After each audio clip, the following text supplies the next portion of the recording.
And hello again. Welcome to week 8 in our Business 210 journey. Now, every generation has the good fortune and, well, sometimes the misfortune of being witness to events that become landmarks by which future generations will measure history. These landmarks can take place as social upheavals, such as the civil rights movements, horrible conflagrations, such as wars and natural disasters, or social economic migration, such as our nation's conversion from an agrarian to an industrial and now to an information society. A key hallmark of all such events is that the road of history has taken a sharp turn from which there is little possibility of turning back. Now, one such major turn in which we are now living is the growing presence of the internet on nearly every facet of our daily lives. Future generations will look upon this time period as a road landmark by the dawn of the information age. This turn in the road is coupled with and driven by incredible technological advancements symbolized by the internet. The internet originally was intended only for select groups of military and academic users, but it has virtually exploded onto every continent and every country to facilitate a level of communication never imagined before. It has made planet Earth smaller than ever through unprecedented connectivity while simultaneously creating an uncharted frontier for all who travel down this exciting path. In Chapter 15, we look at how the legal system is attempting to accommodate this new reality. This new virtual world has been built and protected by a legal and regulatory environment that is founded on an underlying principle of social order and ethical decision making. It has not been easy, and it's a process that is still underway. Current events demonstrate the complexities of applying the law to cyberspace. Both government and business play important roles in attaining the social goods that can come from these technologies. And sometimes conflicts arise that require courts to render legal decisions, sometimes without benefit of the technological knowledge required to fully understand the legal issues at hand. Here, well honed critical thinking skills and ethical sensitivity will help you and all of us in society to see that not only good can come from the information age, but so too there can be great harm. This chapter focuses on a number of laws and regulations designed to bring legal order to cyberspace, but keep in mind the underlying principles of these laws are built on the same foundation of our Constitution as the law covering traditional commerce. Precedent has extraordinary value in charting the new methods of business conducted over the internet. Consider, for example, the corollaries found between the long-standing Uniform Commercial Code, the UCC, the newer Uniform Electronic Transaction Act, the UETA, and the Uniform Computer Information Transactions Act, or the UCITA. The UCC has long provided people with a tool by which to foster and protect commerce.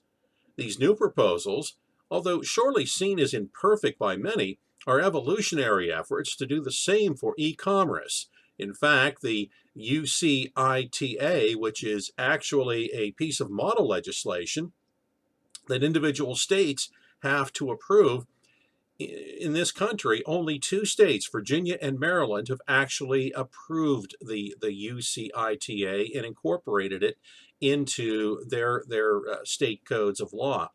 Now, some other states have incorporated a variety of elements of the UCITA, but the whole thing has not. And in fact, a few states have gone in the other direction and have actually passed laws that go against some of the governing principles of the UCITA. Those details are not things you're going to need to be worried about. This is more for context. But if you want to research that further, there's certainly many resources out there for you. What I want to bring up here, though, really, is that these laws are working to seek to expand the economic well-being of the nation in this new environment, while still seeking to protect the legitimate concerns of individual rights of privacy and other rights. People may still be involved in transactions measured by milliseconds through cyberspace, but they're still contracts, and as such need to be bounded by the rules of good conscience first evolved in the common law and transferred to the UCC. For example, on the privacy front, people may be looking at unprecedented accumulations of personal information through the use of cookies and the like. However, the basic rules of the rights of privacy should not be abrogated simply because it is technologically possible. Technology, used in a harmful manner, can only magnify the original problem. Good legal environments must steer new technologies along the well-precedented path of good faith and good conscience. Easy to say, not necessarily so easy to do in practice. But in the end, we must seek to balance the good that can come from the information age with the lessons learned through centuries of the development of an orderly society. This is a thick chapter. There is a lot of terminology and a lot of concepts for you to absorb. Read it carefully. Now, that brings us to this week's assignments. For our discussion forum this week, rather than looking up a topic covered in the text, I would like to see some discussion on the case now in the appeals courts between the FBI and Apple over the FBI's demand that Apple create for the FBI a security backdoor to the iPhone operating system. The FBI wants this tool to assist in unlocking the phone of one of the killers in the San Bernardino, California terrorist attack last year. Now, I've included handouts of the legal briefs filed by both sides and urge you to read them before engaging in the forum discussion. There are more details in the forum and also in the assignment that goes with. Now, your IRAC paper this week will be on the case Gallo Winery v. Spiderwebs Limited, found on page 283. It's Critical Thinking Case 15.1. You'll have to research this to determine who wins and why the court ruled as it did. And because you also have an exam to take this week, I'm extending the deadline for both the forum discussion and the IRAC paper by several days. And speaking of the exam, it is now open. It covers chapters 9, 10, 11, and this week's chapter 15. I'm extending the deadline for the exam as well. Details are found under coursework.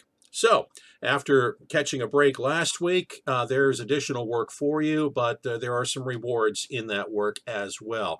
And I think this is a very interesting chapter and one that you really are going to have to study through in order to succeed in the exam. So, get to all that. If you have any questions, you know how to reach me, and we'll talk to you next week.